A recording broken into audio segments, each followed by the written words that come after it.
자, 오늘 제목이 뭡니까? 풍성한 복을 받는 지혜자. 이런 제목의 말씀이 되겠습니다. 자, 한번 크게 따라 해주세요. 풍성한 복을 받는 지혜자. 사람은 누구나 다 복을 받기를 원합니다. 저도 그렇고 여러분도 그럴 겁니다. 다만 그 복을 받는 비결을 잘 알지 못하여서 사람들이 불쌍하게 또 비참하게 불행하게 살아가는 모습들을 또는 우리는 많이 봅니다.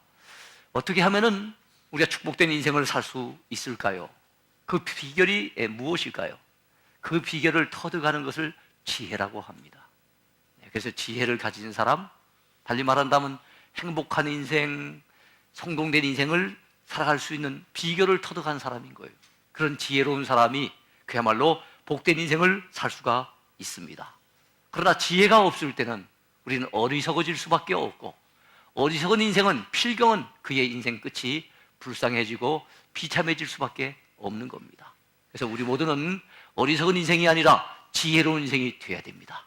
어찌하든지 지혜롭게 살아서 참으로 성공된 인생, 복된 인생을 살아야 될 줄로 믿습니다.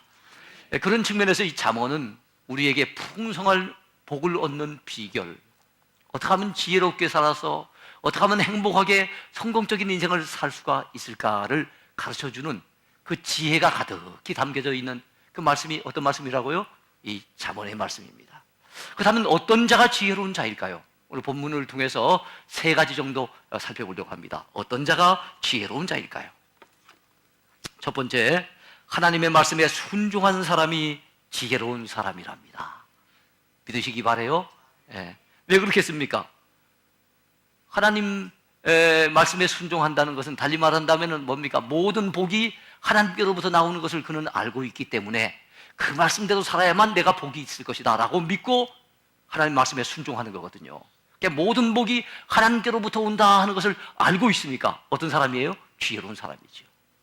그래서 지혜로운 자는 하나님 말씀에 순종하는 사람입니다. 어떤 사람이라고요? 지혜로운 자가 하나님 말씀에 순종하는 사람, 믿으시기 바랍니다.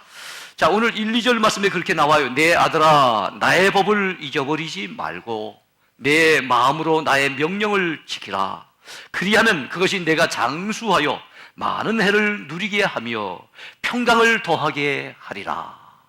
장수의 복을 누리고 평강이 더하게 되는 그것이 무엇입니까? 나의 법을 지키래요.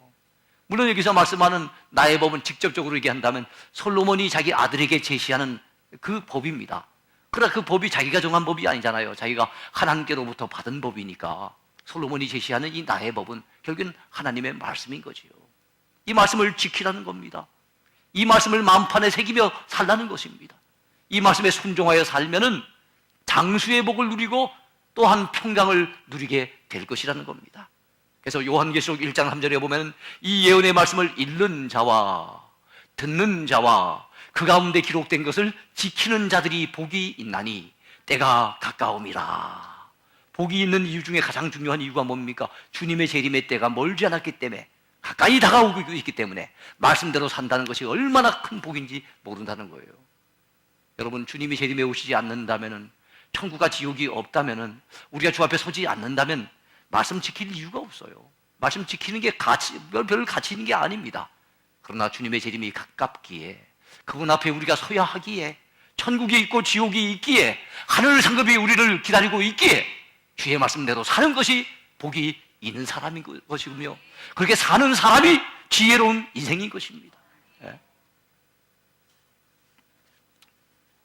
말씀에 순종하는 자는 은총을 받고 존귀하게 여겨진답니다. 오늘 본문에 그렇게 말씀하고 있어요. 3절과 4절 보시기 바라요. 인자와 진리가 내게서 떠나지 말게 하고 그것을 내 목에 매며 내 마음판에 새기라. 그리하면 내가 하나님과 사람 앞에서 은총과 귀중히 여김을 받으리라.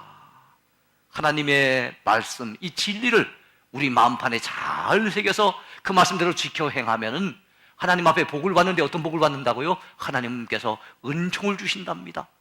사람들 앞에는 귀중히 여김을 받는답니다. 달리 말하면 존귀한 인생이 된다는 거예요. 여러분, 하나님 앞에 은혜를 받아야 되지 않겠습니까? 사람들로부터도 인정을 받고 존귀한 인생이 돼야 되지 않겠습니까? 있으나 마나한 인생, 무가치한 인생, 별 존재 가치가 없고 별로 영향력을 끼치지 못하는 인생, 그런 인생을 살기보다는 기왕에 한 번뿐인 인생 살 바에야 선한 영향력도 끼치고 참으로 사람들로부터 존경도 받고 많은 사람들에게 참으로 내가 믿는 하나님을 증거하는, 그들 앞에서 정말로 하나님의 영광을 크게 드러내는 그런 삶을 살아야 되지 않겠습니까? 그러기 위해서 주의 말씀을 마음판에 새겨야 됩니다. 그리고 그 말씀을 갖다 지켜 행해야 됩니다. 그런 자에게 하나님이 은총을 부어 주신대요. 그런 사람들 앞에서 존귀한 인생으로 하나님이 만들어 주신답니다. 두 번째입니다. 어떤 사람이 지혜로운 인생일까요? 자기 지혜보다 하나님을 신뢰하는 사람. 그 사람이 지혜로운 인생이에요. 지혜로운 인생은 압니다. 나는 유한하다는 것 알아요. 나는 부족한 인생인 걸 알아요. 예? 나는 연약한 인생인 걸 알아요. 그래서 지혜로운 사람은 겸손합니다. 자기 자신의 정체성을 잘 알아요. 그래서 내 힘의 한계를 느껴요. 그래서 전적으로 하나님을 신뢰하고 그분을 의지하는 겁니다. 지혜로운 인생이죠. 그러나 어리석은 인생은, 이 잠언 가운데 어리석은 인생의 또 다른 모습은 거만한 인생, 교만한 인생이라고 언급을 하고 있어요. 그는 자기 자신을 많이 신뢰합니다. 자기가 대단한 존재인 것처럼 착각합니다. 자기의 연약함과 자기의 유한성과 자기의 부족함을 놓쳐버리고 살아요. 그러다 보니까 하나님을 신뢰하고 그분을 의지하기보다는 자기 힘을 앞세우고 자기 지식 앞세우고 자기 경험을 앞세우며 살다가 결국에는 거꾸러져 버리는 거예요. 그러니까 어리석은 인생이 되고 마는 거지요. 그러나 지혜로 있는 인생은 다릅니다. 나를 신뢰하지 않습니다. 예? 나를 자랑하지 않습니다. 예? 자기보다 누구를 신뢰합니까? 바로 하나님을 신뢰하고 하나님을 믿고 의지하는 인생, 지혜로운 인생인 줄로 믿으시기 바랍니다. 그래서 지혜로운 자는 자기보다 주를 의뢰하는 사람입니다. 제 얘기가 아니죠. 5절에서 7절 말씀을 한번 보시기 바랍니다. 너는 마음을 다하여 여호와를 신뢰하고 내 명철을 의지하지 말라. 너는 범사의 그를 인정하라. 그리하면 내 길을 지도하시리라. 스스로 지혜롭게 여기지 말지어다. 여호와를 경외하며 악을 떠날지어다. 스스로 지혜롭게 여기지 말지어다. 여호와를 경외하며 악을 떠날지어다. 이 말씀 속에 스스로 지혜롭게 여기는 것은 악한 것이구나. 어리석은 것이기도 하지만 한 걸음 더 나가서 이건 악한 것이구나. 자기가 지혜롭다고 착각하는 것은 하나님 앞에 교만한 인생이요, 그거는 악한 모습이구나, 악한 태도구나 하는 것을 알 수가 있어요. 여러분, 우리 자랑하지 말자고요. 우리 지식 자랑하지 말자고요. 우리 능력 자랑하지 말자고요. 우리 경험 너무 앞세우지 말자고요. 그건 여러분 어리석을 뿐만 아니라 악한 인생이 되는 지름길이 됩니다. 우리 자신의 연약함을 깨닫고 범사에 그분을 인정해야 됩니다. 범사에 하나님 그분만이 내 인생의 주관자가 되시며 내 인생을 도울 자가 되시며 나의 창조자일 뿐만 아니라 나의 구원주가 되신다는 사실을 믿어야 됩니다. 그분만이 나를 도우실 수가 있고 그분만이 나를 선한 길로 복된 길로 인도해 가실 수가 있고 그분을 의지할 때만 우리의 인생에 미래가 있다는 것을 우리는 알아야 됩니다. 이걸 아는 인생이 지혜로운 인생인 거예요. 근데 별것 아닌 연약하기에 짝이 없는 그런 무력한 인생이 자기의 작은 것 좀 남들보다 나은 게 있으면 그거 지식 의지하고 그거 자랑하고 그거 내세우고 그거 돋보이게 드러내려고 하고, 이런 우리가 어리석음에 빠져서는 곤란합니다. 이런 교만한 태도를 가지면 악한 것이 돼버린 거예요. 우린 그런 자로 살아서는 안 됩니다. 우리 모두는 우리 자신의 연약함을 깨닫고 전능하신 그분 앞에 우리 삶을 맡깁시다. 그분을 인정해 드립시다. 나의 삶에 정말로 중요한 부분에서 그분을 뒤로 미루지 말고 그분을 간과하지 말고 무시하지 말고 항상 앞세우며 사는 저와 여러분이 되어야 될 줄로 믿습니다. 그런 인생이 지혜로운 인생이란 말이죠. 이렇게 범사에 주님을 인정하고 맡기면 우리 주님 좋은 것을 우리에게 주십니다. 믿으십니까? 예. 사랑하는 성도들이여, 이 세상에 하나님보다 더 지혜로운 인생이 어디 있겠습니까? 내가 하나님보다 더 지혜롭습니다, 내가 하나님보다 더 뛰어납니다라고 할 수 있는 사람이 누가 있겠냔 말이에요. 그분의 손안에 우리의 생명도 있습니다. 우리의 장래도 달렸습니다. 우리의 가정도 달렸습니다. 우리의 교회와 우리의 나라의 미래도 다 그분의 손안에 있는 거예요. 그러므로 겸손하게 하나님을 의지하고 하나님 앞에 맡겨야 되지 않겠습니까? 짐 엘리엇이라고 하는 분은 이런 말을 했어요. 주님께서 결정하시도록 맡기는 사람에게 주님은 항상 좋은 것을 주신다 그랬어요. 우리 학생들이요, 여러분들이 그저 이름난 대학에만 들어가려고 하지 말고 열심히 공부하는 것은 좋겠으나 하나님, 제가 어느 길로 갈까요? 하나님, 제게 주신 재능이 무엇입니까? 발견할 수 있게 해주시고, 하나님, 제가 어느 대학, 어느 과에 들어가서 어떻게 사는 것이 하나님이 기뻐하실 뜻이겠습니까? 하나님, 저의 장래를, 저의 앞길을 선하게 인도해 주세요. 여러분, 맡기며 기도해야 되지 않겠어요? 근데 그 인생의 중요한 순간에, 그 인생의 중요한 순간에 모든 것은 내가 얼마나 점수를 더 따느냐, 여기에 달렸다 생각하고, 모든 것은 내가 조금이라도 더 나은 대학에 들어가느냐, 여기에 내 인생의 장래가 있다고 생각을 하고, 그 순간은 조금이라도 더 공부해야 되기 때문에 교회 가서 예배 드리는 시간도 뒤로 하고, 하나님 앞에 기도하기는커녕 오직 대학 시에만 매달려가지고 그렇게 산다면은 여러분, 하나님이 기뻐하실까요? 하나님이 그 길을 선하게 잘 열어주시겠습니까? 아니시잖아요. 우리의 생명이, 우리의 장래가 다 그분의 손 안에 있는데 그분을 의지해야 되지 않겠습니까? 그분 앞에 맡기고 기도해야 되지 않겠습니까? 그런 겸손한 태도를 가지고 섬기는 사람, 그 사람이 지혜로운 인생이 아니겠어요? 여러분은 절대로 어리석은 삶을 살지 마세요. 미련한 인생이 되지 마세요. 우리 힘으로 할 수 있는 일이 무엇까지 있겠습니까? 요즘은 대학을 졸업해도, 좋은 대학을 나와도, 심지어는 외국에 유학까지 갔다 와도 취직을 못해서 쩔쩔매는 이런 시국인데요, 하나님이 은혜 베푸셔야 됩니다. 하나님이 도와주셔야만 됩니다. 하나님의 길 열어주셔야만 되는 거예요. 누가복음 15장에 나오는 탕자가 아버지를 인정하지 않았어요. 자기 인생 자기 것이라고 생각하고 재산 받아가지고는 제멋대로 나갔어요. 그 결과 어떻게 됐습니까? 다 날려버리고 탕진했습니다. 나중에 거지꼴이 되어버렸습니다. 그제서야 아버지 집이 생각이 나고, 그제서야 아버지 존재가 생각이 나고 아버지를 인정하기 시작합니다. 야, 내 아버지 집에 가면, 내 아버지 집에는 그 양식이 풍족한 품꾼이 얼마나 많은고, 아버지 집에 품꾼도 그렇게 잘 먹고 잘 사는데 나는 아버지의 아들이 되어져서 여기 와서 도대체 무엇을 하고 있을까? 그제서야 자기 자신의 자아의 정체성을 발견하고, 이건 내 모습이 아니다, 내가 여기서 머물러 있어야 될 일이 아니다 생각을 하고, 그가 여러분 아버지께로 돌아가잖아요. 아버지를 인정하기 시작하면서부터 그의 삶 속에는 회복이 시작이 되는 거예요. 아버지께서 그에게 좋은 옷을 내다 입혔습니다. 좋은 신발을 신겨주었습니다. 손에는 가락지를 끼워줬습니다. 그를 위해서 정말로 풍성한 잔치를 베풀어 주었잖아요. 우리가 하나님 아버지를 인정하고 그분을 의지하는 그 순간부터 우리의 삶은 풍성해지기 시작할 것입니다.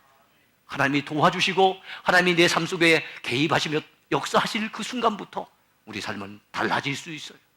능력 있는 삶을 살 수 있습니다. 축복된 삶을 살 수 있습니다. 성공된 인생을 살 수가 있는 거예요. 이렇게 살려고 추구하는 사람, 그 사람을 성경은 지혜자라고 얘기하고 있는 겁니다.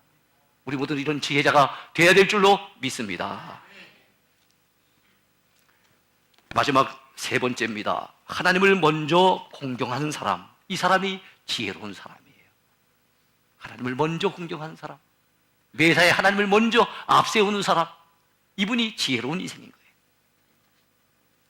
지혜로운 자는 주께 먼저 드려 공경하는 사람입니다.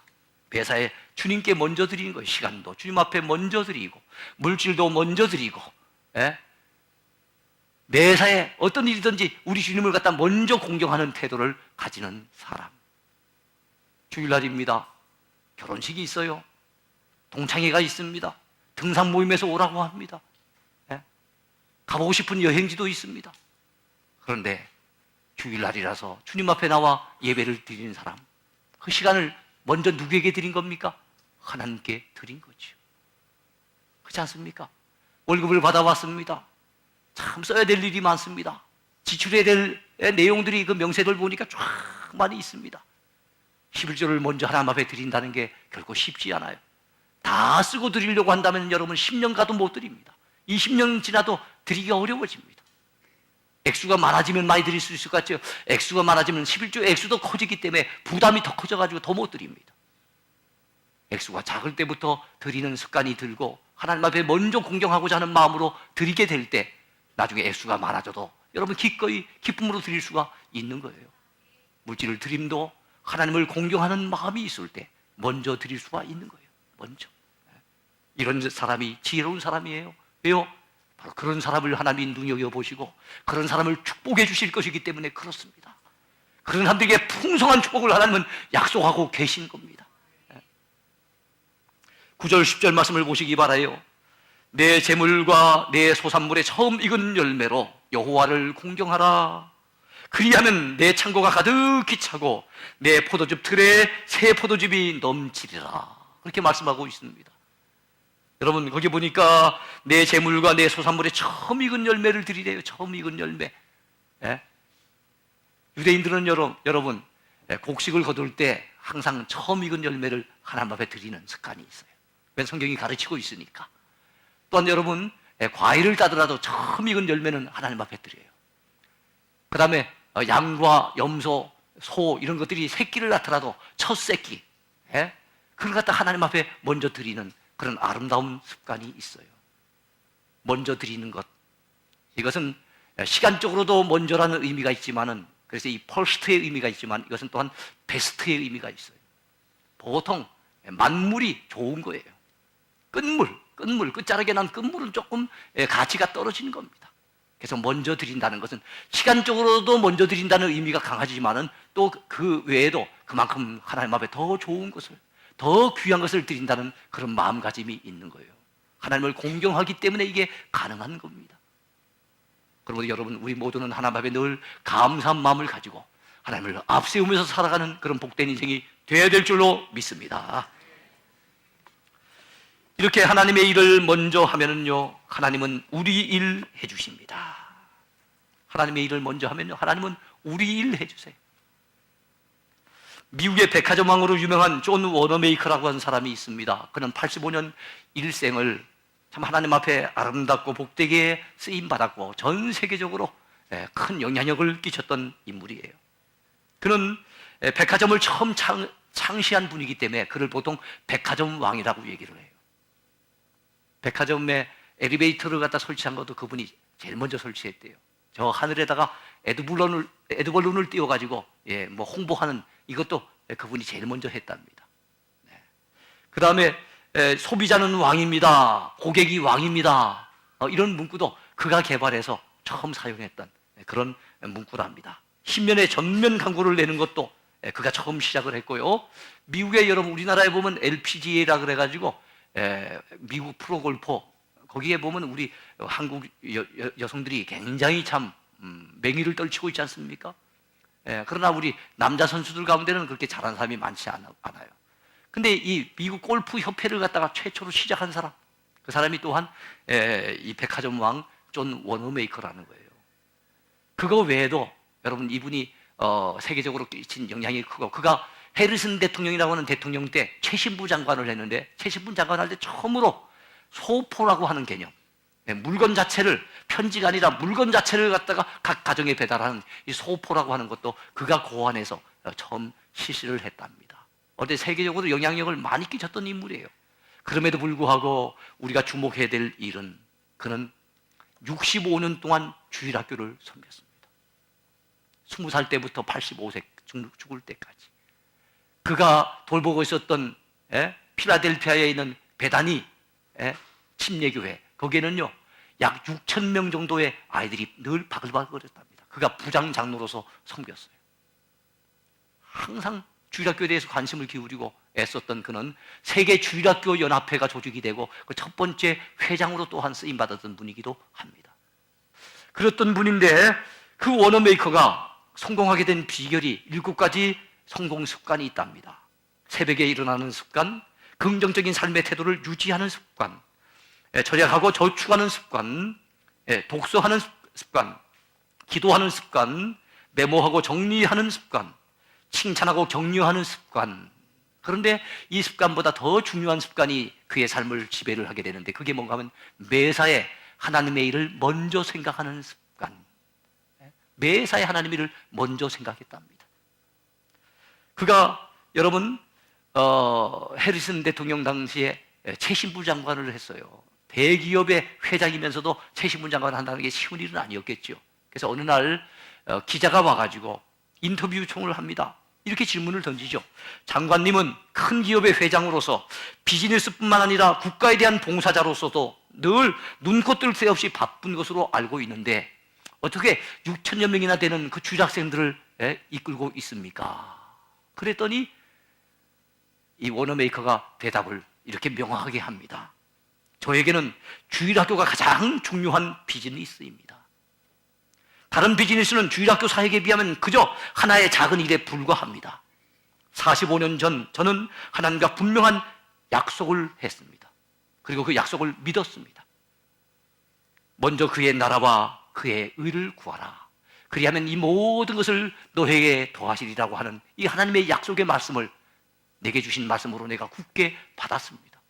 그래서 항상 하나님의 일을 먼저 하면은 하나님이 내 일을 채워주실 걸로 난 믿고, 그래서 하나님의 일을 가장 우선시합니다. 다른 일들 많이 있지만은 이 주일학교 사역이 내게서는 최고의 비즈니스입니다. 이렇게 대답을 한 거예요. 여러분 멋있지 않습니까? 특별히 예배 참석한 우리 교사들이요, 참 이런 신앙 우리가 가져야 되지 않겠습니까? 하나님의 일이 첫 번째 비즈니스입니다. 다른 일들은 그에 비하면 하나의 작은 비즈니스에 불과합니다. 여러분 나라의 최신부 장관을 하고 있는데 큰 기업을 이끄는 대그룹의 회장인데 다른 것들은 다 덜 중요한 일이고 진짜 중요한 비즈니스가 주일학교 내가 사역하는 거, 이거라는 거예요. 그래서 마지막 죽을 때 85세까지 주일학교 사역에 손을 놓지 않고 65년 동안 주일학교를 위해서 일했다면 대단한 일 아닙니까? 우린 지금 나이가 들어서 이제는 뭐 주일학교 할 그게 안 되고 뭐 여러 가지 우리 이유를 대면서 주일학교 교사하기를 갖다 우리가 꺼려할 때가 많지요. 참 멋있습니다. 복받을 사람은 복받을 만한 생각을 해요. 전 성경을 통해서 그 다음에 많은 신앙서적을 통해서 이렇게 느껴보는 것은, 야, 복받을 사람들은 제일 중요한 게 복받을 생각을 한다. 참 생각이 다르구나. 네? 믿음의 생각을 하고 하나님을 먼저 생각하고 긍정적인 생각을 하고 벌써 다른 생각을 하는 거예요. 말씀을 맺습니다. 우리가 이 워너메이커처럼 매사에 하나님을 앞세우며 산다면 하나님은 우리에게 풍성한 복을 주실 것입니다. 그렇게 사는 인생이 지혜로운 인생인 것입니다. 하나님의 말씀에 먼저 철저하게 순종해 보시기 바랍니다. 그리고 나를 의지하지 말고 나 자신을 갖다가 너무 신뢰하지 말고 하나님을 신뢰하고 그분에게 우리 인생을 맡기면서 그분을 먼저 인정하시기 바랍니다. 그리고 우리의 물질과 우리의 시간과 우리의 재능을 주님을 위해서 먼저 드리십시다. 먼저 드리는 그런 주님을 공경하는 자세를 가지십시다. 그러면 하나님께서 우리에게 풍성한 은혜를 주실 것이며 놀라운 축복을 주실 줄로 확실히 믿습니다.